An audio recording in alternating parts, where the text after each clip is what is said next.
Can you guys hear me all right? Sound good? Still no sound. Oh, okay. Um,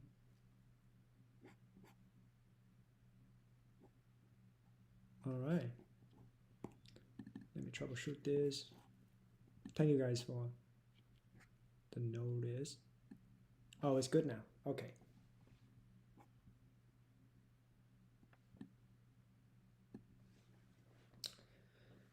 Okay, it's good now. I was just saying that today marks the last day of training for cohort 8. We got 70 practitioners arriving at the end of 12 weeks training cycles. And like the title of this videos, today I want to really having the time to talk about all the different stories of how people in CC flipping their shadows on the path. And I'll go into details and describing how these things happens. But before we do that, I want to invite you to maybe something like 3 minutes sitting, connecting to each other. Maybe 5 minutes. Let's see.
Because I was contemplating what would be the difference between recording these videos and just upload it directly versus actually live streaming it.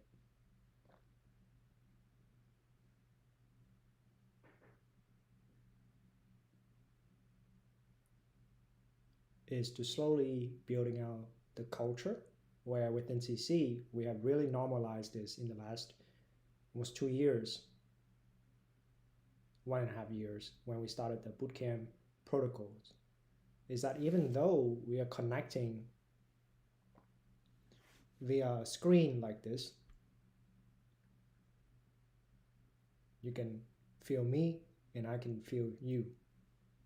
Maybe at first very vaguely, but over time as we develop this sense of familiarity, that you know at 4:30 Friday I'll show up, we have a conversations that break beyond the isolation effect that often these screens have on us.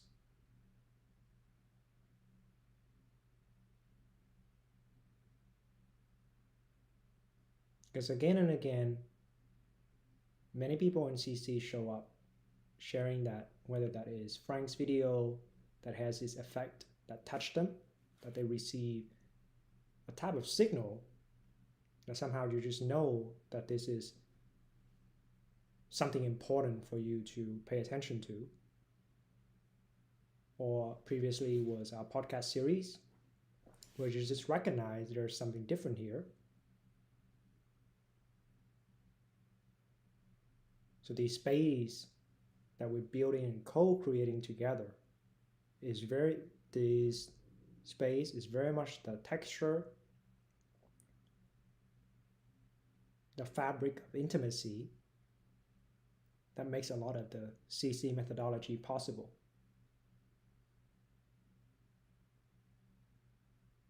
So this live stream is a way for us to build this connection. Many people in the chat is CC practitioners. I recognize Alex, John.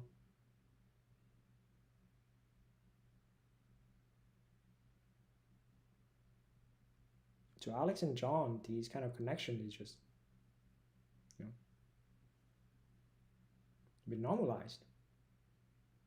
Really some Ready Player One type things going on. Connecting beyond the screen.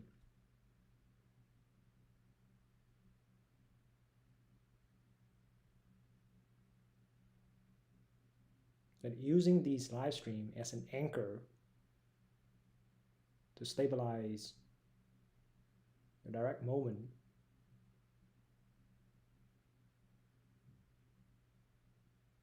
slowing things down, even just for a few minutes.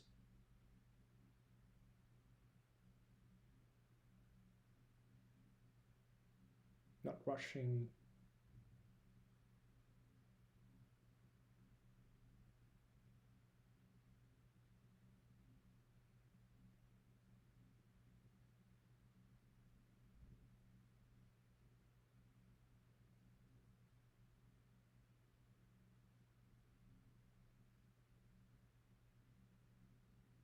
Opening up a space for us to have a fruitful conversations every week.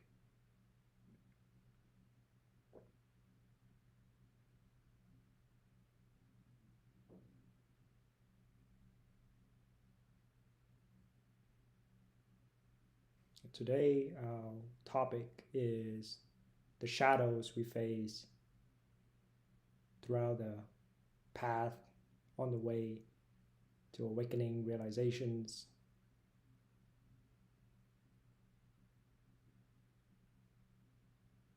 Because a lot of this topic requires vulnerabilities, honesty. In CC we say, coming as you are, bring your baggage with you.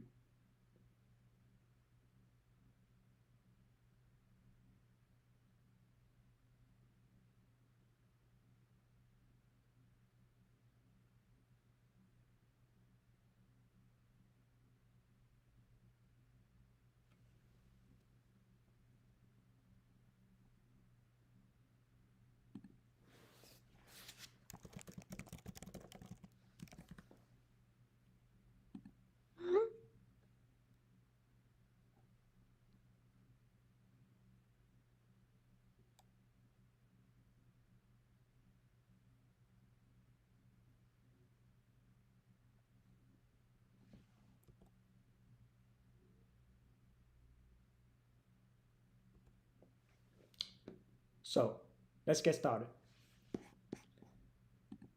I was saying that today is the last training day of cohort 8, where in the last 90 days, 12-week program, 70 practitioners in CC, now we are almost 100, have been training pretty much every day, 2.5 hours a day. We got some people do 5 hours a day. So shout out to those diligent, crazy people. While still managing work, while still managing taking care of our families and making this thing work, and a truly testament to the type of sincere devotions that, I'm in awe. I myself, I'm also practicing with everybody, and I can, barely handle the intensity sometimes. But there's really a lot of people with so much, devotion to the path showing up exposing themselves beyond their comfort zone to get to know themselves more. So today I want to do three things. Number one, recapping a lot of these highlights, a lot of these accomplishments, these breakthroughs we got in our communities, and also extending a little bit about the details of the different shadows we have noticed people work through in the 90 days training cycles. That's part number one.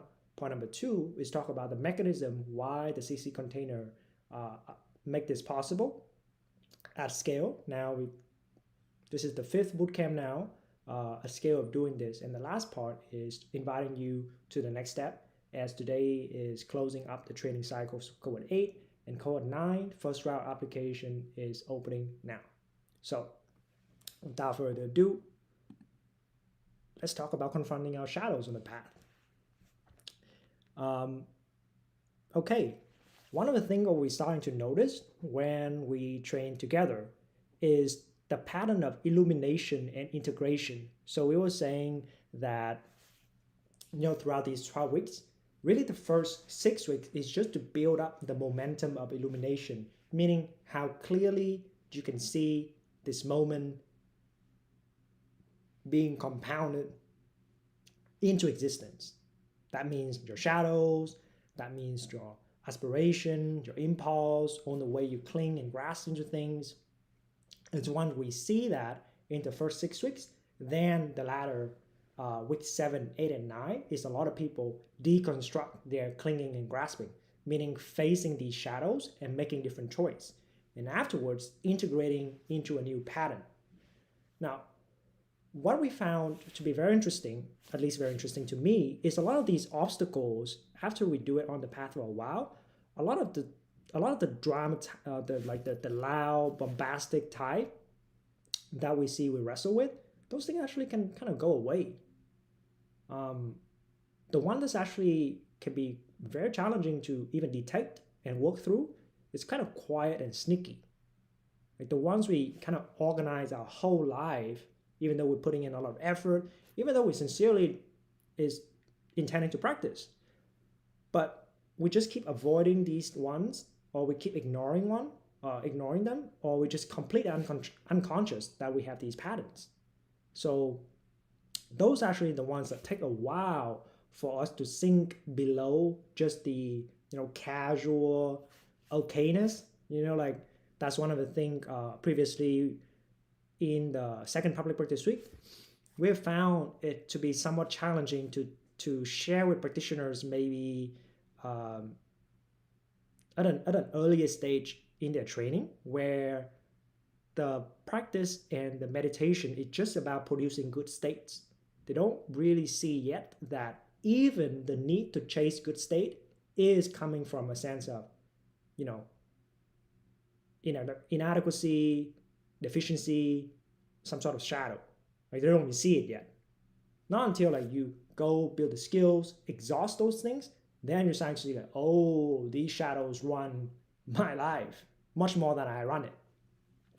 So then the 3 types that I want to talk about today, with the first one being the subconscious shadow. So this is the shadow that operates right beneath our self-awareness. We can feel its effects. Somehow there's just this inexplicable tension that's there. The patterns keep repeating again and again. And I'll talk more of using myself as an example for this type, but is the pattern that, for example, I was talking in the live stream about the heroic cycle of crash and burn, where you're just always finding yourself at the kind of last minute procrastination. You don't really know, you say to yourself again and again that I'll break out of this. This is the last time I procrastinate this bad. I'll finally push it over, and then you keep finding yourself here again. So like this picture, this illustration of just always looking at the ground and seeing those things, but not being aware of the ambient that's surrounding you that make you feel tense, right? It's not dramatic. A lot of times not dramatic, but it's always, it doesn't need to announce itself. It's always persistent. These are the kind of problems that you're not even sure that whether you can break free of this. Right? It's so ubiquitous. An example of this, like I was saying, is myself. Um, I was seeing how the crush and spike cycles of heroic efforts in this bootcamp for me. I was starting to see clear and clear that, oh, this has to do with my fear of failure. And uh, the contention between, wishing to be very significant, very important, very special, having all these heroic triumph on these things, and then the other side of feeling inadequate. So like these push and pull drive me to maybe dramatize my situation, make a circumstance more dire than it needs to be, leaving things to the last minute. And this pattern was always right there, influencing every decision of mine without being named, until I chose to dive in. So with this type of shadow, I see that there must be a genuine intent on the practitioner side to like, what is going on? I really want to see. Right? It takes you to choose to go beyond your current cognition of how you are to try to really look for it. Otherwise, like you won't even see it, and you can feel its presence, but it will just keep circling around and around and around you. How I managed to catch a hold of this shadow for me is at the beginning of this cohort. This is the 5th cohort that I've been doing. I have decided to lower a lot of things that I need to be focused on. So just a couple things. Versus the previous cohort, I was trying to do way too much. And then even with much less things to be done, surprise, surprise, I still experience the last minute. I still experience the rush of trying to catch up to the deadline. Even though, I'm still going to school, but I only have 2 classes and this thing keep happening. Then I see like, oh, I can't directly face the fear of failure. So more often than not, I would make things to be extra difficult so that when I do it, it feels like, I'm accomplishing something very important and special versus actually just doing it consistently. And it's my blind spot. So maybe I can just share the vibes with you because this is also something I'm continuously trying to sit with. It's very sneaky because it doesn't seem coherent at first why this fear of failure will lead to the crash and spike cycle. But somehow, because I fear that I would fail, I need a very strong evidence that this is a success, that this is like the hurrah, like grand effort, like wow, I did that. So then I end up making things more difficult for myself, which is really interesting. I make it more difficult so that I can feel like I'm accomplishing so much. But when I really look in what's going on, I barely do anything. It's really kind of disappointing to just look at like, oh. So now that I say it out loud, there's also the other side of the fear of failure that couples with the fear of success, the fear of actually making it work, being consistent, actually changing your lifestyle and changing your circumstance. Like all these efforts was being wasted because the shadow was never met. So that's one of the things that right now I'm attempting to do things more consistently with these live streams, with these all the things that we're doing with CC, but also just to notice more clearly the sense of tension that arises when I'm trying to do these things.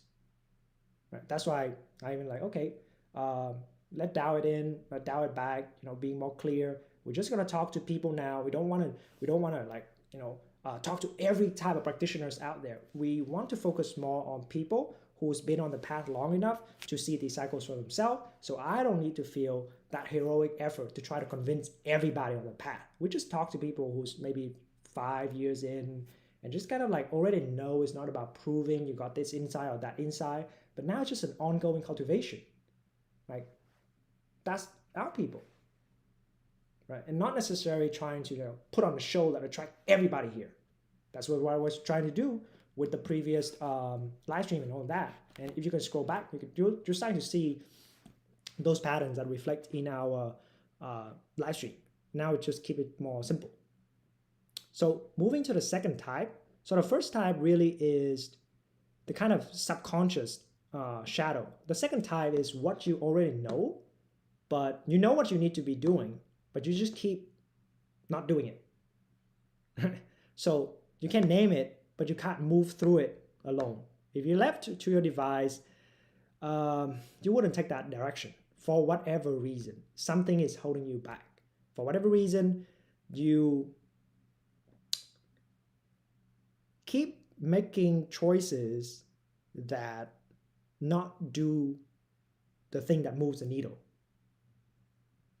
Right. And this shadow in our community sometimes is very disillusioning, which is like, damn, I do need to take my job more seriously. Just something simple like that. Damn, I do need to take my, relationship issues with my spouse more seriously. I can't keep avoiding that. Like, it's actually been there for quite a while. I know what I need to be doing, but I'm not doing it. So, more concrete example of a moment in our cohort more recently is practitioner was sharing that his experience of sitting with low-grade sadness, not the big cathartic kind, not trying to chase like some sort of underneath layer, but actually the kind of quiet sadness that's very easy for you to drown it out by, like listening to a podcast while you go to the gym, you're driving around, you're listening to something productive, or you like woke up a phone call, talk to someone, not to feel this, anything not to feel this. So instead, this practitioner within our community, he parked his car, it was raining, and just sat there. And the droplets on the windshield mirror exactly what he was feeling. So this is the type that you can't rush ahead, you can't accelerate through this, you can only just feel it and just, directly face it, let it sink into your embodiment. And I think when he was sharing this out in the group, we will all feel like, oh, like I know I have that, the sense of, like melancholy, this kind of longing, and we can call it maybe like lonesomeness, like just feeling of being alone, even though, we got friends, families, people around us, but there's this just a ongoing sense of isolation.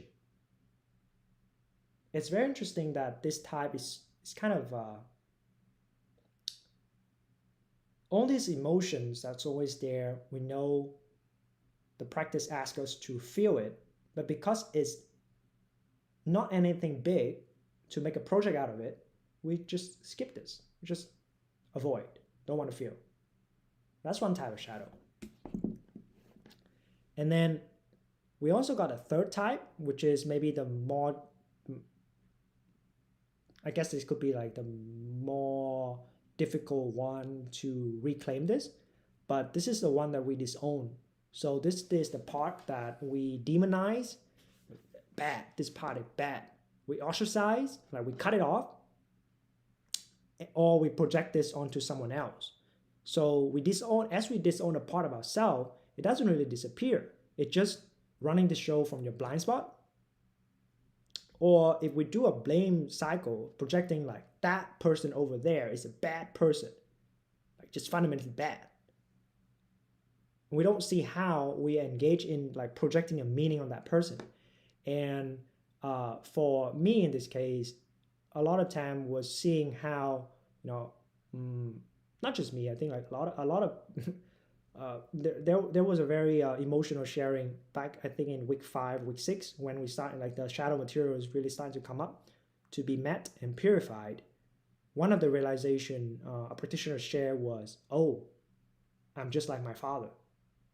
Oh no, I'm just like my father. That type of, disowned one, where maybe because of whatever reason, we want to distance ourselves from this. We want to ostracize it, don't want to meet, get away from me, or blame it on other people and all these things, not to reflect it back. But as we see it, could be a rude awakening. So another example of this type of shadow is a lot of the negative emotions that somehow on the path we feel like we shouldn't be having this experience, so then we want to cut it.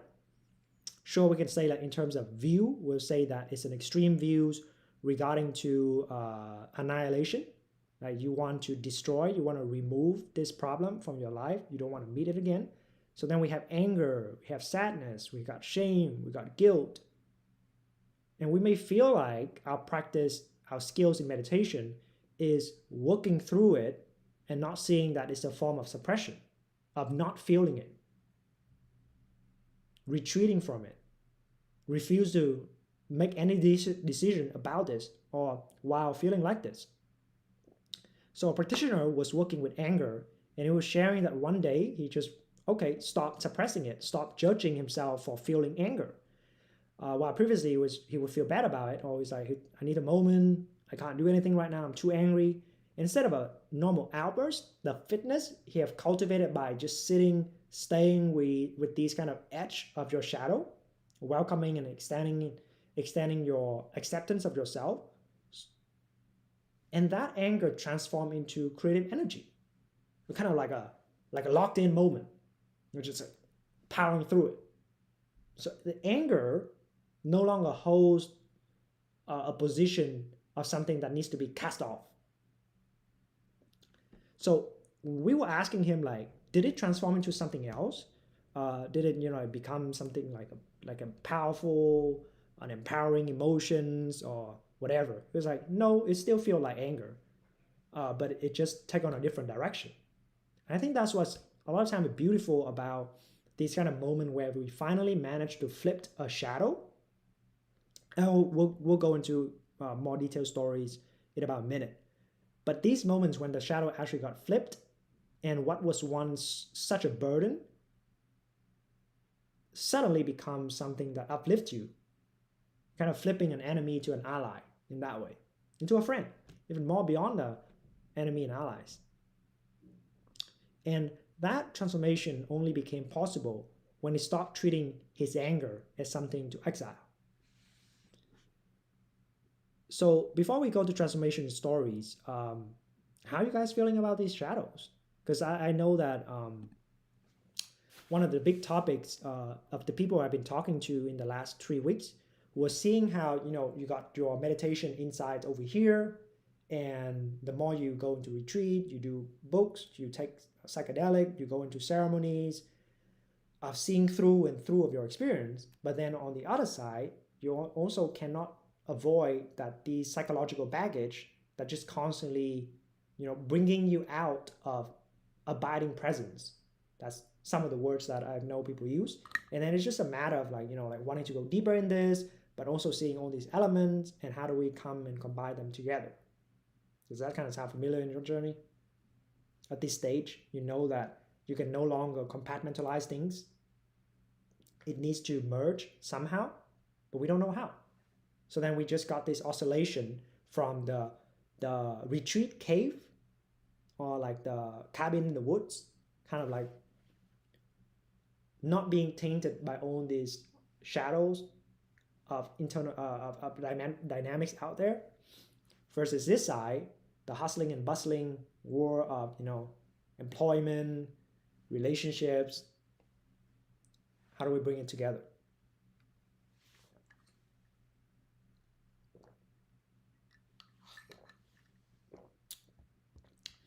And I was describing the structure of how we allow a systematic way so that this week, by the week 12, everybody at least knows their shadow. Like, they may not be able to move through it, but at least they know, like, okay, that is the problem. Now I see. All the spiritual mumbo jumbo, now I see that it was an avoidance strategy to not see my shadows and not actually growing in a meaningful manners. I was avoiding my life. At least that's the baseline of if somebody's committing to this, they will see it. And the way we do it is a 4-phase approach, where the first phase, we build out a container, not focusing on techniques, not focusing on like doing this to get this state. No, the principle is to come as you are not trying to change or alter your experience, just embodying and then systematically seeing it clear and clear. First, starting with sensations,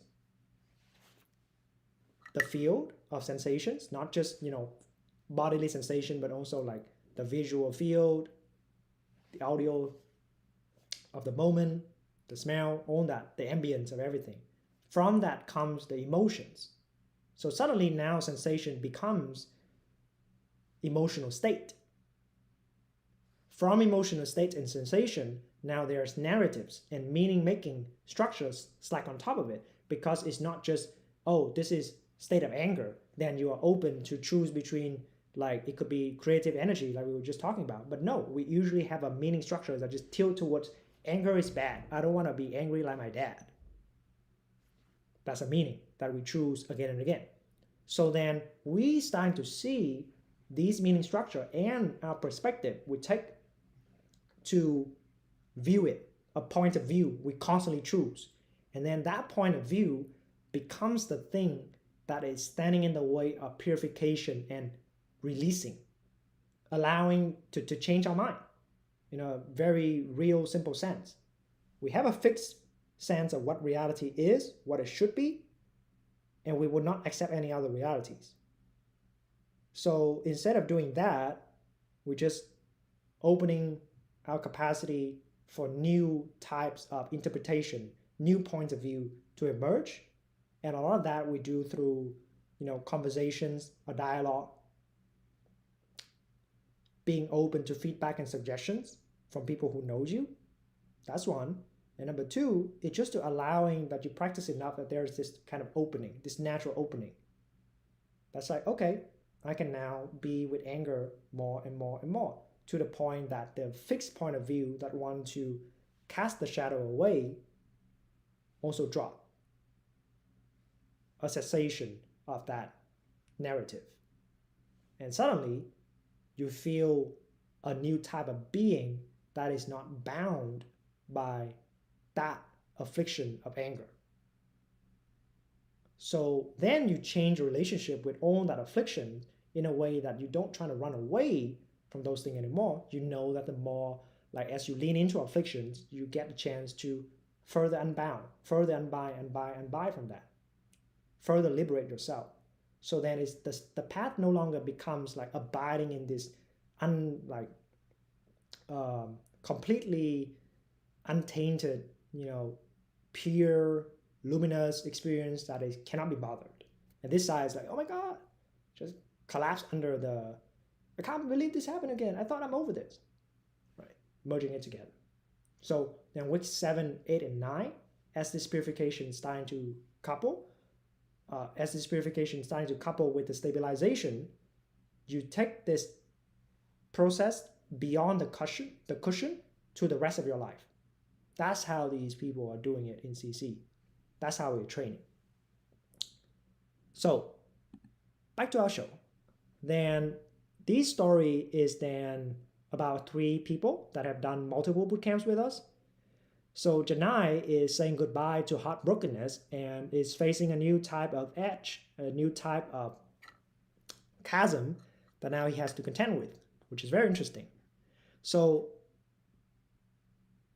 what Janaï started with CC was a lot of trauma work. So therapeutic modalities to heal beyond his heartbroken frameworks, feeling like he's broken, he needs to fix himself, he needs to improve, he needs to heal and heal and heal. And it was driving his practice.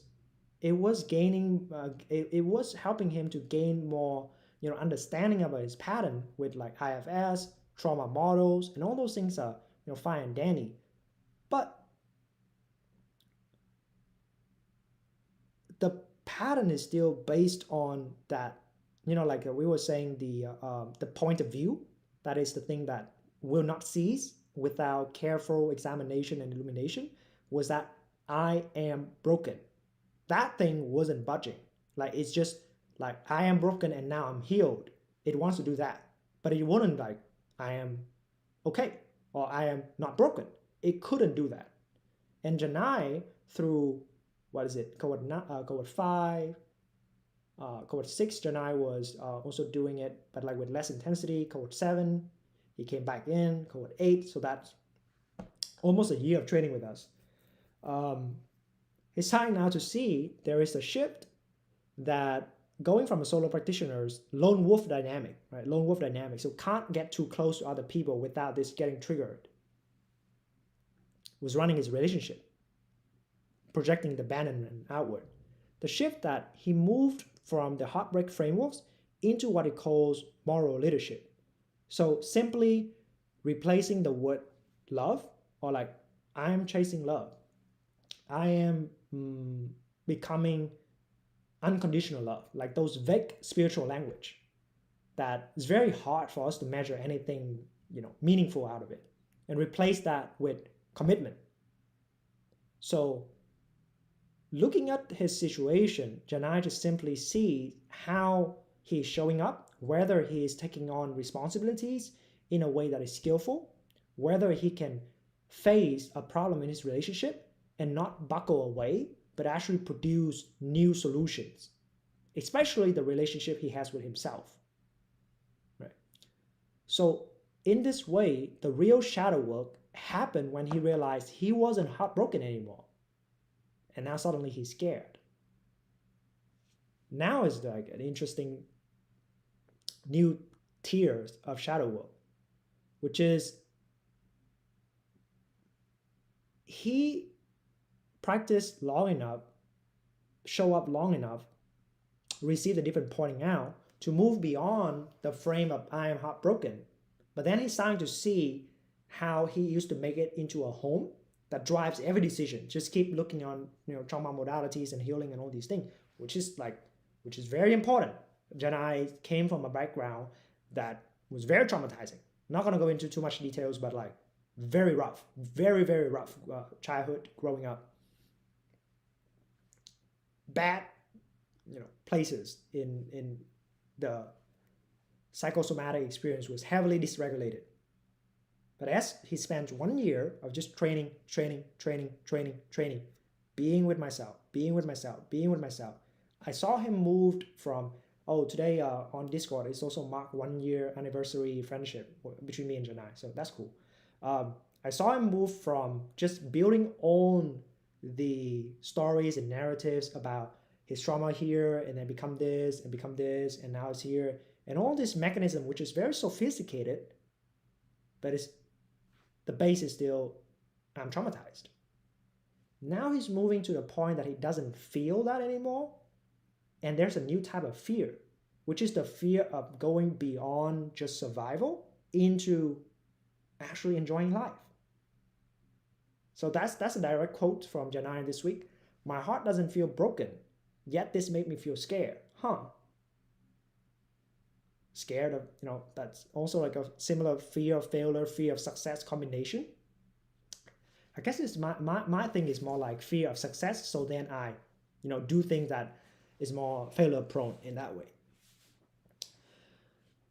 So the container held Janaï long enough, the CC bootcamp structure, the actual fear now showed up, which is, what if now you actually have to live a happy life and you don't have the story of trauma to explain your lack of success anymore? You just are afraid of success.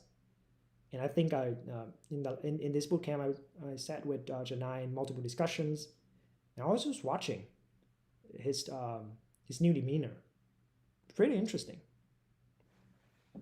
So shout out Janaï. And the second story I want to share. The second story I want to share is Jesse with the awkwardness, which is something very inspiring, because this is also something I want to do for myself as well. Is the pattern he has was the shadow of social awkwardness, the feeling of not knowing what to say with family, friends, people he hang out with, and just the persistent nagging of, I should be saying something. And then this would produce, he was sharing me this picture, but I don't know how much you guys can see this. But Jesse was saying that his face blushed a lot. So when he feel this awkwardness, Like his face would be very bright red. And that like compounds into the anxiety of like, oh my God, I'm blushing, I'm blushing, I'm blushing. Oh my God, everybody can see how awkward I am. Oh no, oh no. And then just creating that kind of self-conscious rumination. So with the yogic fitness, he developed on the cushion, take into the social dynamics. He actually stopped trying to push the awkwardness away, letting it stay. And then Jesse was describing literally like an opening on the face that turned into bliss. And I think he's saying something like, man, I wish I'm more embarrassed often. So it's fundamentally changing the relationship from this is a problem to this is no longer a problem, right? And the picture on the right is Jesse in one of the discussions. He's 6'2", by the way. Jesse is one of the discussions that people were just goofing around and everyone was, okay, today is wear your sunglasses day. And I think like a lot of the shift is just also learning how to be playful again and lean into the situation and sometimes the absurdity, the humor of the situation. What were previously like producing the tension that make us contracted and self-conscious and trying to think ourselves out of it, or trying to like endure, tough it out.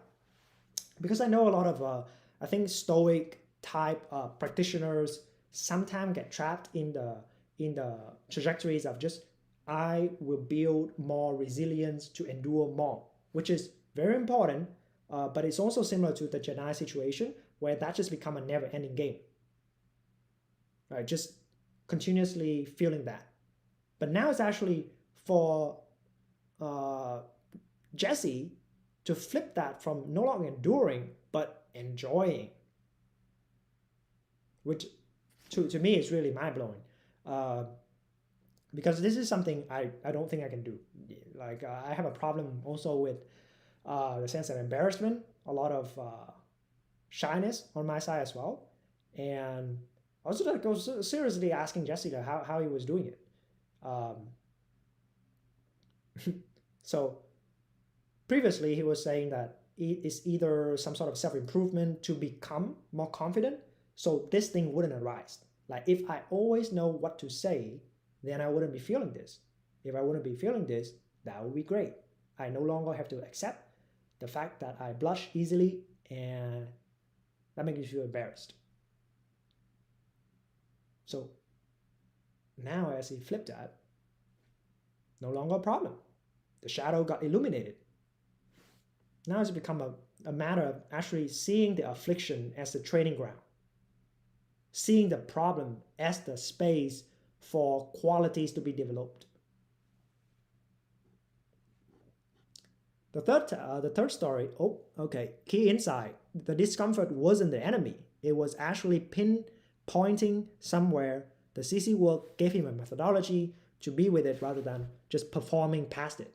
Yeah, that's one of the things that we really emphasize from week 1, day 1, making contact with the actual moment. So I think Frank sometimes kind of pointing this out in a funny haha way, but it's pretty detrimental of the phenomenon of spiritual performativeness. Like how I don't know how I guess a lot of you guys are like in your 30s and 40s, and I'm a young guy, so I know of this phenomenon called male performativeness. Like people, like guys reading books that would score points for girls and would not use like headphone, but he use like wire headphone because he's old school like that, he's cool like that, and with a tote bag and like with a martial cup. And then it's like there's no way you're actually enjoying these things. And people doing that because they signal a certain kind of status so that they get more accepted. And this thing also happening in spirituality community. I think one of the just a universal breakthrough in CC container is just that don't make this into a spiritual thing. Get this through your head. Everybody here has normalized this. Who are you trying to impress? Like this is no longer the kind of group that never heard about these kind of fantastical experience, never had a mind-blowing, alternate realities, synchronicity, manifestation. Everyone has known this, just moved on. And it's really rubs a lot of people the wrong way if a lot of your worthiness is about how far you are on the path. And a lot of the thing I think I want to highlight through sharing these stories is that, everybody's training here. Everybody is actively not trying to prove that they are beyond their afflictions. No, you are the affliction. Like, this is a key teaching point that I think is really, really profound. As in the case that we're no longer running away from the muck of society, modernity. We are generating the culture that know how to refine the muck, the mud into gold, into lush, into pure qualities. Right. Very, very cool. Yeah, Jesse, I'm trying to be more like you and just embracing my goofy side. Yeah. And the third story we got from Adrian is moving beyond the marathon of pain as a father. All right, so I think Jesse and Adrian, this is the photo that I copped out from one of the session where I guess they want to be goofy and just like Matrix up, or maybe not Matrix, like early 2000 themes or something like that. So previously, so Adrian also has been with us for I guess a year now. He stated that, so he had two boys. When he joined CC, his younger son was like 6 months old. And it was going through a phase where it's just a marathon of pain. And it was describing the kind of anger, blood boiling anger when he sit in a car and his babies are crying. And I think it's like traffic jam or something. And there's just nothing like he can do to, get out of the car and to calm the situation down. So like maybe the wife is also stressing out and the boys are just crying, screaming, and his blood was just boiling with how frustrating and irritating the situation is. And he was enduring through all of that, right? So also similar with Jesse with enduring the awkwardness. With Adrian, it's a very visceral, like day and night. I don't have a child yet, but I can imagine, like waking up in the middle of the night, like just cleaning shit. It's just again and again and again. On the screaming, all that stuff. He knew what was happening, but it's still a problem. It's still like the shadow over there. I wish this were not the case. I wish they would be more peaceful.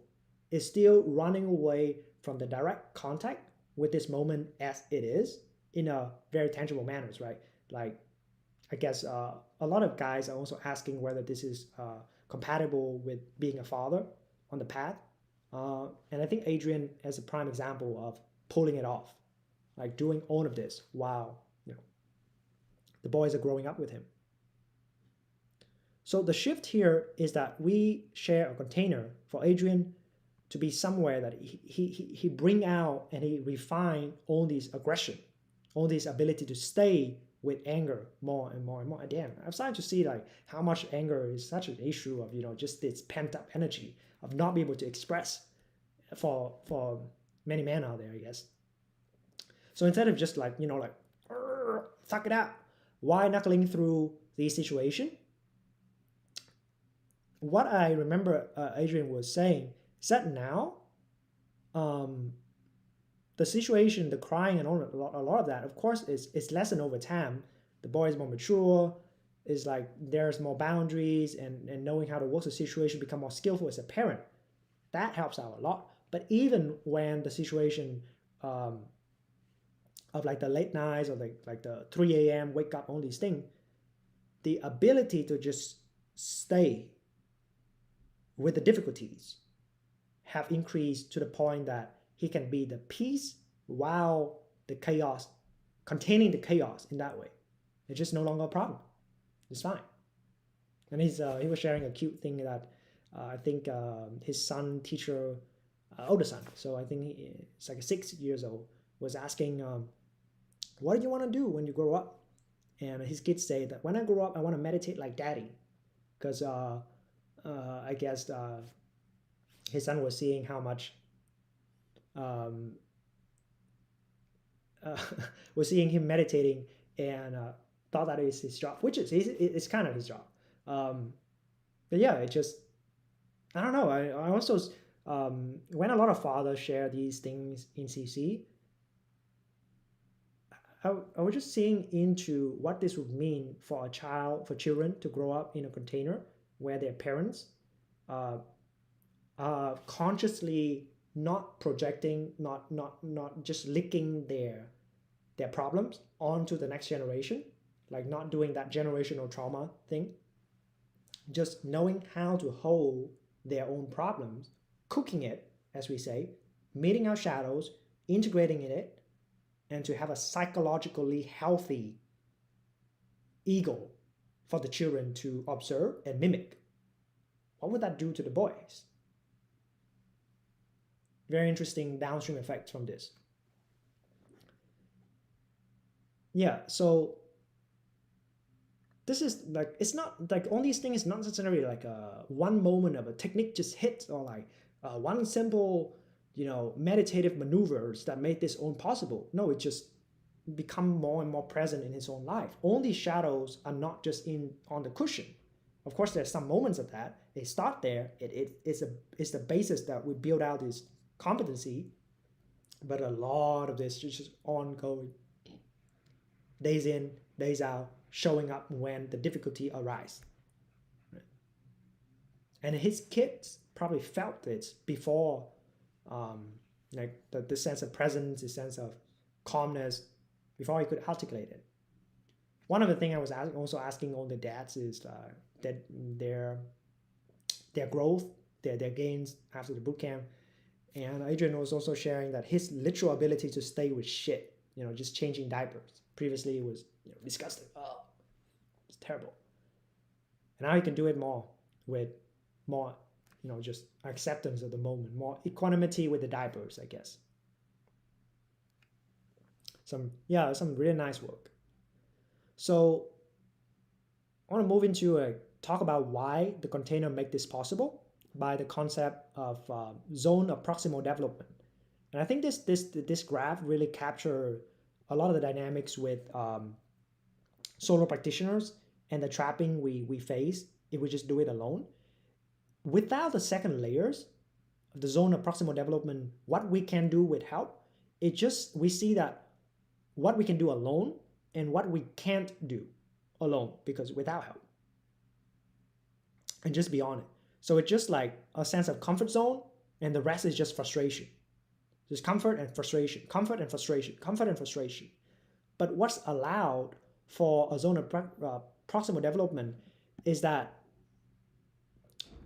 you have others that is there with you the moment that your blood is boiling with anger, to be able to meet you there, hold and reflect that energy, allows you to express it, calm your nervous system through familiarity with it, you can stay with it. And through that, you see now for yourself how you can change your relationship with more and more difficult situations. So the thing about these shadows is that we can read about them, we can articulate, we can journal even like endlessly describing these patterns, can have intellectual insight or even phenomenological insight, like, oh, I see it, like my anger dissolve into something else. But something quite different happens when you're working inside a container with other people who's also doing it, who's also going through this. So just the natural proximity of the camaraderie of people in the trenches together working through these stuff, it's just something very, very motivating about that. I know that for myself, and that's one of the things that makes every single bootcamp very fresh for me as well, to just keep training and keep putting in the reps and keep seeing how there's more and more challenge I can take on as I'm training and developing this appetite for doing difficult things. And yeah, like this zone of proximal framework is really a bread and butter of what we call the Vygotskian ways of educating people, how learning happens through social construction. social constructivist angle, where we see that for solo practice, for the coaching models and the CC container, solo practice, you can take yourself to your current edge, but it's probably you cannot reliably take you past it. Sometimes you can, but it's similar to if you want to go there for your max reps for bench, squat, deadlift, not so much, but like bench and squat, right? It's probably a good idea for somebody to spot you because you may not make it. And that's the thing about edge. It's actually at the limit of capacity. It's always a risk.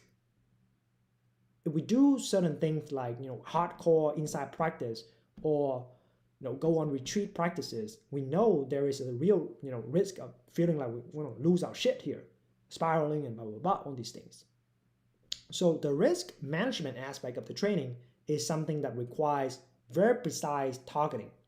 So we were talking about deliberate practice last time and how that's required feedback loop and all these things. And now it's a further clarification of it. The coaching model is someone there that can see you slightly ahead of where you are and offers a scaffolding. So the step doesn't feel like a cliff. And the reason why for this, especially when it comes to afflictive shadow work, all these things, is that when you meet your edge, like you can't think clearly. The same way that if you're performing and you're putting out, you're performing, you can't think. You have to rely on your system. You have to rely on your preparation and your environment. So with a coach, with people around you, they can be your brains, your eyes, and your ears. But of course, that has to be someone you trust and you vet and hold that, right? What's also different about the CC container is that the coaches are also training. Everyone is in this water together. Because there's this saying about like coaches don't play. But it's CC, like Adrian is a mentor. So he's actually also one of the people that are working really hard on himself while going through this. The coaches do play in this context. And this does change the quality of permission in the room. Let me clarify a little bit about that. So we do have instructors as Mei Chang, as Taylor. Shout out Public Practice Week. Next week Taylor will be doing it. We do have the teacher-student dynamic when someone is holding the enlightenment space above you, around you, all this way. But these strategies about like the coaching and the mentoring build that, but also layers one additional support structure around you. They are also in the trench with you. Even also the transmission holder also go through all the afflictions with everybody else. They actually the one that do the heavy lifting of like building out the container that you feel secure enough for stuff to even come out.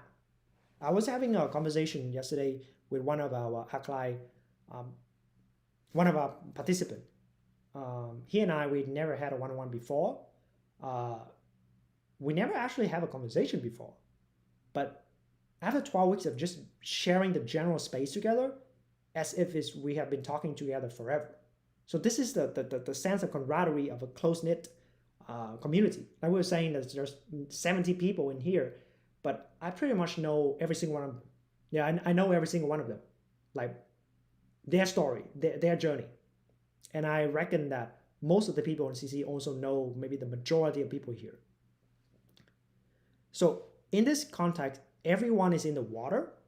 Some just have a little bit more fitness to swim than others. And they are the ones that helps you feel like you're starting to drown in your shadow. You're starting to drown in this edge. And you see people further along the path still doing the work, still encountering the shadows, still being met by the container. It does inspire you. It cultivates that sense of humility, a sense of beginner's mind, and just make the whole thing so fresh every time. Yeah, and like these aren't even testimonials. I just pull these things from one of the discussions. It's just like people just sharing it, was asking like, how you doing? So Adrian was sharing about marathon of pain as a father, and now he's doing that because we were talking about fatherhood. Jesse was talking about his blush, social dynamics. Janaï was sharing his moving beyond, because we were talking about relationship and dating. And so we were talking about romantic heartbrokenness, the fear of commitment and how we're working through it. And last week, we're not like, hurrah, self-intense realization, wow. I mean, if it's there, it's there, but we don't make a thing out of it. So we just right back to integration, right back to putting on the honest work of the hard work of existence, of being ourselves, to continue. So moving to the final phase of this conversation, I have some questions that I got people to ask, that I got some people ask me through the recent coaching call conversations, in contention with whether they should apply for CC Cohort 9. So one of the things is, I've been on the path for years. What's the difference about this? The second is, how do I know if I'm ready for something like this? And the last one is, what if I can't commit fully for 12 weeks because life gets in the way, right? So the first one is, what's the difference about this? Well, those stories up above, right? So solo practice hits a ceiling, not because that, typo here, hits a ceiling because the shadow that remains are relational in nature, right? It would only come up when you actually have friction with another. And these other, the mirrors, but not, maybe a lot of times we're saying like, oh, I'm not solo practice. I have friends, family, like, I'm engaging, I'm doing this, doing that. Which is legit, but I do think there is a difference in my own experience of, trying to integrate with people around me, with different modalities, and also just talking to my family members and all these things. That is part of the integration, of course. But there's this fine points about extreme views, about the ways that we hold what is true about reality, about ourselves. It's very difficult if they are not practitioners. And this also speaks to like the triple gems of Buddha, Dhamma, Sangha, where you have realized beings transmitting and sharing their teachings, and have co-practitioners that is living the lifestyle. It's very different than, you are the only person doing these things in your, social circle. Not only that produce that kind of sense of isolation, the melancholy, the ongoing jadedness of I guess this is what life is. No, it's possible to have co-practitioners talk to, almost every day. And that's my point about, these spaces. We just normalize this conversation. We're just being chill about it, just shooting the shit, So second point, how do I know if I'm ready for something like this? I think if you're asking, then that's a pretty good sign, because we also have other folks who, it's touchy subject, but there are some people we are meeting where I think they are more interested in proving how realized they are, how enlightened they are, than actually like training, than actually, cultivating, practicing. So if you ask this, as long as you've seen something you can't unsee, that this is for life, this is the lifestyle, this is a topic you can't run away from because it's realer than real. If you have those experiences, and now solo integration has started to feel like you're just kind of circling, and the invitation is to dive. So, well, I guess in that way, it's just sooner or later. And if that's the case, usually I would recommend people to, let's just try it out. Let's see what happens. Because we also have people who have, technically barely experienced in meditation, not on the path that much, but the sensibility of, just something is wrong with conventional reality. I can't articulate it, but there is something in me that calls for truth. I don't even know what that is. Those aspirations are the seeds that make really, really dedicated practitioners. So maybe it's you. Third type, what if I can't commit fully for the 12 weeks because life gets in the way? Well, life getting in the way is the point. Like we were all saying, like the butt blowing, traffic jam with the 3 a.m. diaper changing, like the, family gathering, like the, dating and going through the rigmarole of romantic relationships. That's the point. Like that's where the training is. That's why we're saying this is an ongoing retreat that weaves into your lifestyle. So we got Ryan. You guys can check out the most recent, some of the more recent videos here. running multiple businesses while he's doing this, multiple times. Adrian's son was 6 months old when he joined. Life was entirely in the way. We got one, shout out James, I think his wife is due this week. Like, we want to mention this because the whole point of this is to make this work while we're living a modern, busy, productive, engaging life. We're not trying to separate it so that we have this time over here. 2.5 hours is meant to be the anchor that stabilizes your entire lifestyle so you can do other stuff more effectively, more wholeheartedly. That's not a blocker, that's the material. Yeah. So, concluding now, shouting out cohort 9 enrollment, the public practice week, and priority deadline. So our official duration for cohort 9 will be this summer. So we're starting on May 25th to August 15th. Throughout the whole summer, if you're down to do this with us, we're opening the doors to this. First with the 5 days starting next week with the public practice week. So that's one way for you to check us out. Frank has been promoting this a lot on his social media, on Instagram. You train with CC mentors, receive the teachings, get real-time feedback. We're like on the back end, we're also preparing for that. So we look forward to meeting you guys and have an actual taste of the container. Just showcasing what it's about. It's free. Check that out. And if you've been watching from the outside and something in what, like this whole conversation I just shared here, landed, I'll call to take on that signal. So some key dates here. Okay. Monday, April 13th, public practice week begins for 5 days of training, 1 day from 7 a.m. to 9 a.m. Eastern Daylight Saving Times for Monday to Friday. On Saturday, we'll do a weekly review where we gather everything, and we're also expanding on like the methodology, the why this works to produce lasting lifestyle change and realization that penetrate through the illusory sense of self, right? April 20th, so 10 days from now at midnight, that will be next 2 Mondays from now, is the priority deadline.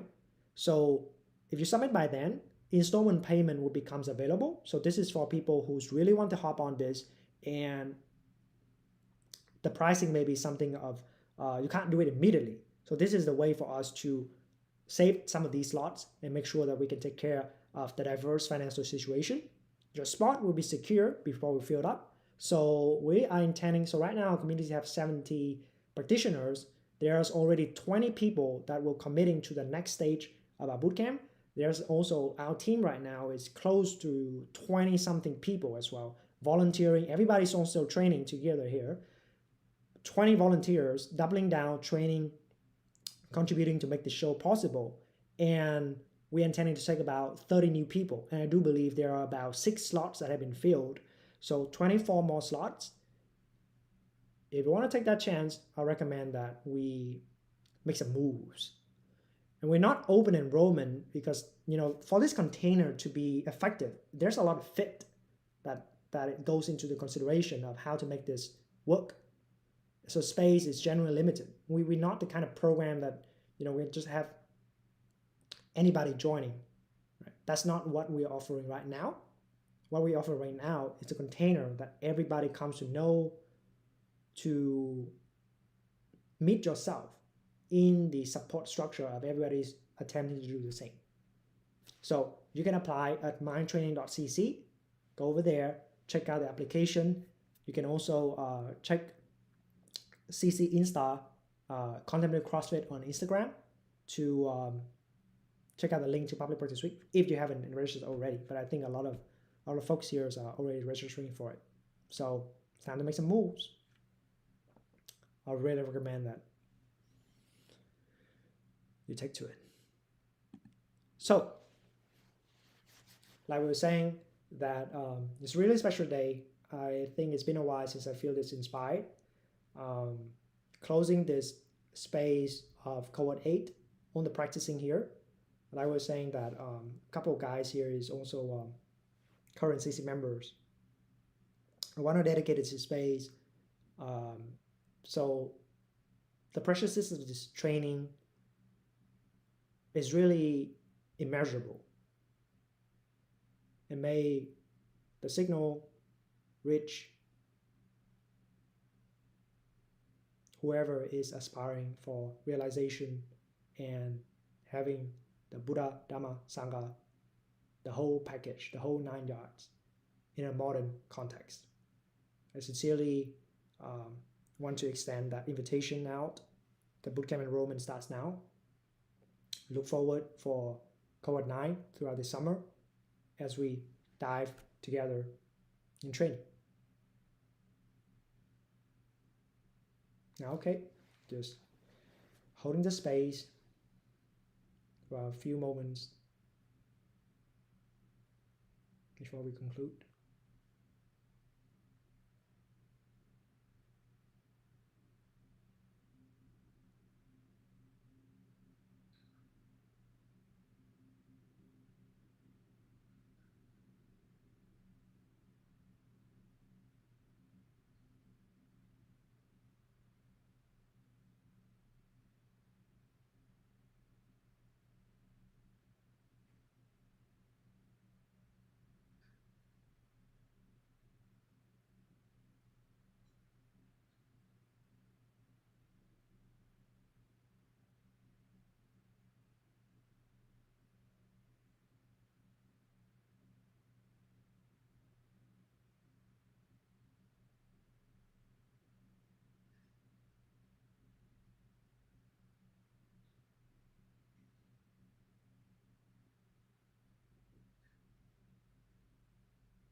Thank you guys.